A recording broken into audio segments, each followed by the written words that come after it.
സിഡ്നിയിൽ 2 ദിവസമായിട്ട് നല്ല മഴയാണ്. എന്താ ഭയങ്കര തണുപ്പുമാണ്. അതുകൊണ്ട് തന്നെ 38 ഡിഗ്രിയിലൊക്കെ ആയ വെതറാണ്. ഇപ്പം എന്തേ 12 ഡിഗ്രിയും 17 ഡിഗ്രിയൊക്കെ ആയിട്ട് കുറഞ്ഞിട്ടുണ്ട്.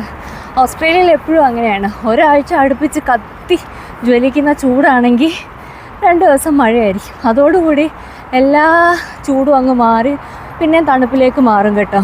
ഞാൻ ഇത്രയും മൂഡ് സ്വിങ്സ് ഉള്ള ഒരു വെതർ ആദ്യമായിട്ടാണ് കേട്ടോ കാണുന്നത്.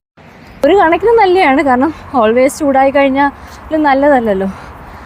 പക്ഷേ നല്ല തണുപ്പായിരുന്നു. അതുകൊണ്ടുകൂടെ തന്നെ എനിക്ക് മൂടി പുടച്ച് കിടന്നുറങ്ങാനും ആണ് കേട്ടോ തോന്നിയത്. ഒരു പ്രത്യേകതരം സ്വഭാവമാണ് സിഡ്നിയിലെ വെതറിന്. ഞാൻ നടന്നുകൊണ്ടിരിക്കുകയാണ്. കുറച്ച് ദൂരം കൂടെ പോയി കഴിഞ്ഞാൽ നമ്മുടെ റൗസിൽ ടൗൺ സെൻറ്റർ എത്തും, എൻ്റെ സ്ഥിരം ഷോപ്പിംഗ് സെൻറ്റർ.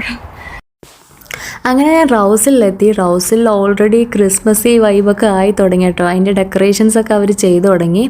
ആദ്യം തന്നെ ഞാൻ പോയത് എസ്മാർട്ടിലേക്കാണ്. അവിടെ നിന്നാണ് കേട്ടോ ഞാൻ ഫ്രോസൺ പൊറോട്ട വാങ്ങുന്നത്. ഇവിടുന്ന് ആക്ച്വലി ഇല്ലാത്ത സാധനങ്ങളില്ല. പഴംപൊരി, പിന്നെ ഉഴുന്ന് വട, പരിപ്പ് വട, അങ്ങനെ എല്ലാം ഉണ്ട്. ഇതാണ് കേട്ടോ എനിക്ക് വേണ്ടുന്നത്, മലബാർ പൊറോട്ട. അങ്ങനെ ഞാൻ അതിൻ്റെ